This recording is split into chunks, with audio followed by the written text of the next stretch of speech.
So no shots any of you here today, but the internet is being rewired for AI. And you can see from CapEx from some of the largest companies in the world to the sort of creation of all these new agent protocols, Export A2, XP, A to A, A to P, the list of acronyms goes on and on. And in 2025, we're promised that AI agents are joining the workforce at scale. And now, while they don't end up seeing that play out in its entirety, and also at the end of 2025, I think fundamental what we're seeing is the start of the seismic shift being how the internet runs and the primary use of the internet shifting from humans to AI. And so what these things are is it ranges from these do everything models and that are your foundational large language models.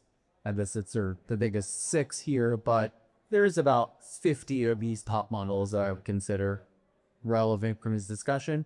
And they promise to do everything. As their name suggests, you can help them give you a recipe, learn how to change a light switch, summarize documents. And then you see this emerging ecosystem of tens of thousands, hundreds of thousands today, called all these specialized agents. And compared to large models, agents are really specialists. They aim to one thing and do it really well. And when you chain a bunch of them together, you can achieve sort of these end-to-end supply chain-like systems that ultimately calculate something useful. And unlike the large models, which require massive amounts of funding and trained by some of the biggest labs companies in the world, agents are really built by the long tail of developers. And so there's really no end to the scale of between CRO. And lastly, there's an infinite number of skills that AI can take on. Everything from some of the examples I just mentioned to very niche things like who's the best tennis coach, or can it analyze video and produce a summary the best, or to write without analysis, or does it have this unique domain knowledge, or can it do financial markets research? And so there really is, like, if you think of agents as applications, there is a long tail of diverse skills that people, businesses need to use and earn.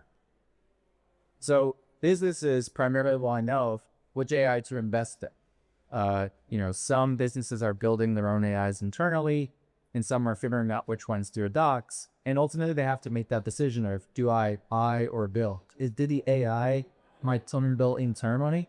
How does it compare to the results from the available tools and Johnson's out there? Developers want to know which AI to build. So as you're an agent developer, you have a choice of which foundation model to use when building your agent. Is DeepSeek better? Is GPT 5.1 better? And so if you really want to build the best agent product, you need to start with the best and most suitable foundation. How do you answer that question? And consumers simply just want to know which AI makes. Which AI is the best at doing gluten-free recipes? Very simple questions. Which is the best at doing research on his own clear bulb. And it really looks like this. There's, you could think of it conceptually as a search problem. And the types of skills that you on search have different values to society. Some of the more niche and long tail skills are less valuable, and so will be sort of less met by developers. And some of the bigger problems like cancer diagnosis or e-commerce or customer support for crypto trading might be some of the bigger markets with more competition and a more diverse set of agents or models to choose from. And so how do we select the best AI for all of these use cases? Some of the examples I give here are the current state of the art today are benchmarks. And benchmarks are effectively metrics or evaluation metrics that test a set of AIs against a given task or skill, and they compare the results. And usually you'll see these charts, like here's the performance of Grok versus GPT versus DeepSeek. And these are the types of metrics that AI labs optimize for.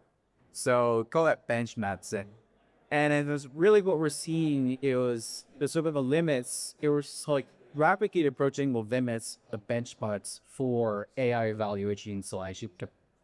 And that occurs because models are trained on the benchmarks, which are well known. And so you see, like in the middle example, drop for the async its benchmarks, but when users use it for real world, it's under delivery.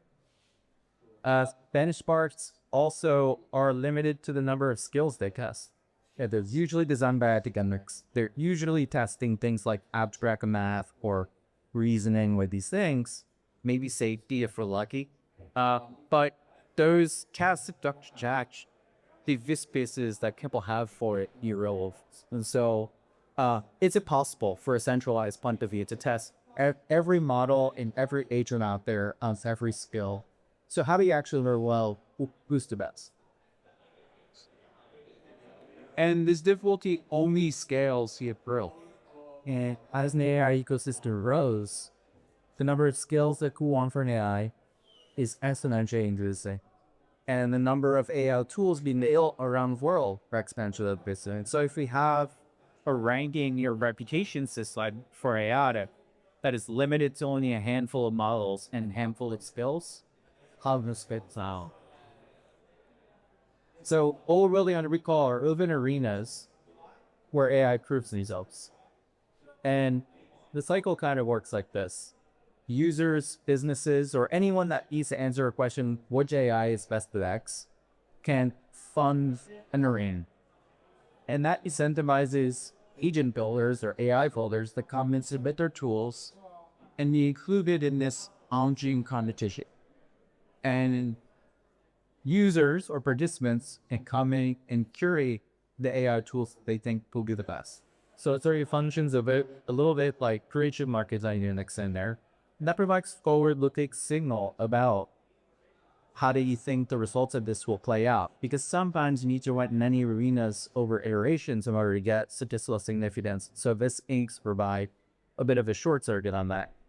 And as these arenas are run, AI tools are ranked in a sort of a variety of ways on whichever skill people want, ranging from things that are very objective, like crypto trading. You can look at P&L. You can look at more risk-adjusted metrics like Sharpe, Calmora, Sortino ratios, or subjective things like which AI creates the best needs about Argentina. Very subjective. That's where so many humans in the league. So there's a variety of arenas. There's a variety of evaluation sort of law metrics and ways that these markets are resolved. And so you can even put AI in the loop as a judge on these things. So it could be which AI is best at legal document summarization. Maybe objective, probably mostly subjective. You can be found that actually GPT-5 mini or something like that is actually one of the best AI palette judges to actually judge the outputs of all the other AI and make a decision about which one is best. So I recall we're running these arenas over and over across a wide range of skills to help keep answering the question, which AI should I use? And to summarize here, the arenas, it's about servicing the best AI for any skill. And the world today is based on faulty benchmarks and marketing budgets and hype, and it needs to be based on actual performance in order for people to make significant investment decisions, especially enterprises in AI. And we need sure evals, not benchmarks, tests that are fully customizable to the long tail of skills that are needed, and need to make sure that the results are trustworthy, but especially aligned. Today, one of the biggest problems is benchmark, so to just misaligned if actually, and especially in a world of approaching CGI and the Benjamin whatever it is, how do humans ensure AI gains a lot to the use and skills of books than a ton of units to need? So today we run a bunch of fire data, sort of where we're starting. We've run about 15 to date. We've had over 15 large models tested, over 150 agents tested. We've tested them on things like spot trading, on Herodrome, firms trading on Hyperliquid, acre trading cross platforms. This week, we actually had an ongoing Ethereum meet arena, where AI try and trade spot but paper on any ZM chains. And in these arenas, we see AI make over 150,000 trades We've had more than 1 million users coming and try to predict the results against competitions. And they made over 10 million predictions.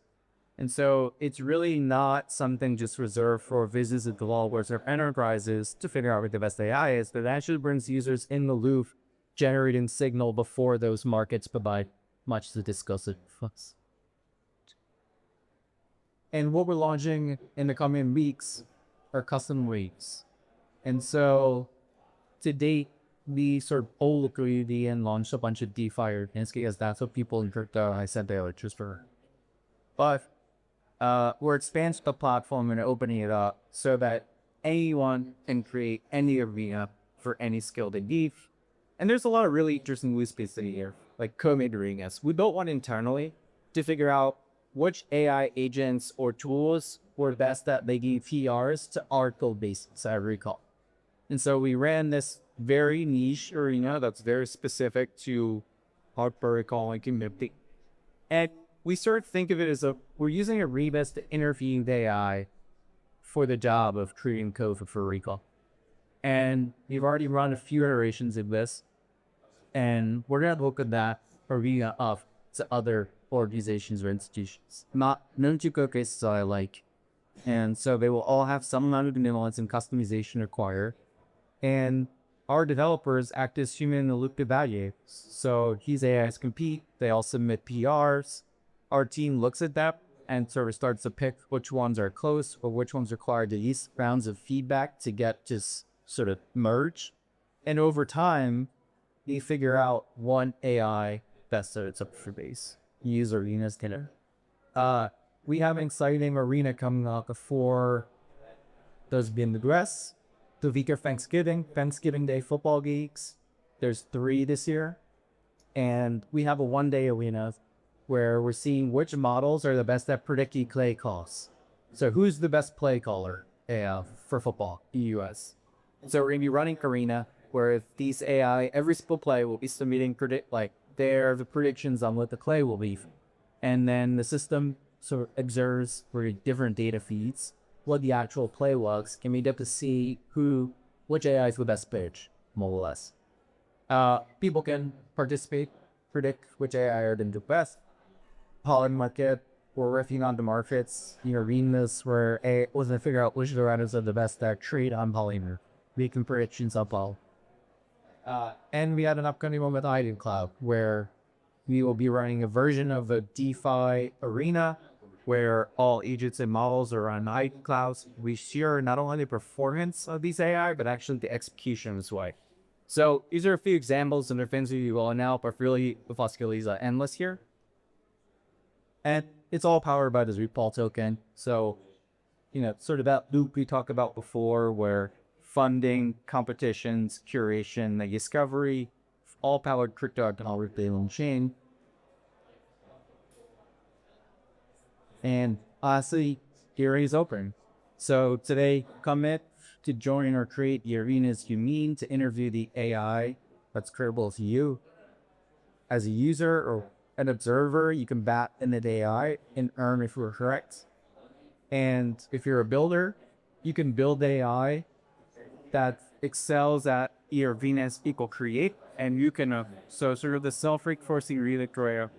The community can incentivize high quality AI. We be sure it was with us. And if you want to follow us, x.com recall that. And then you want to check out politicians and arenas that would advise about it done by. These leader bullets, others or else, all across all latest skills. You can visit us at recall.more and there's a link to launch the app. Thank you.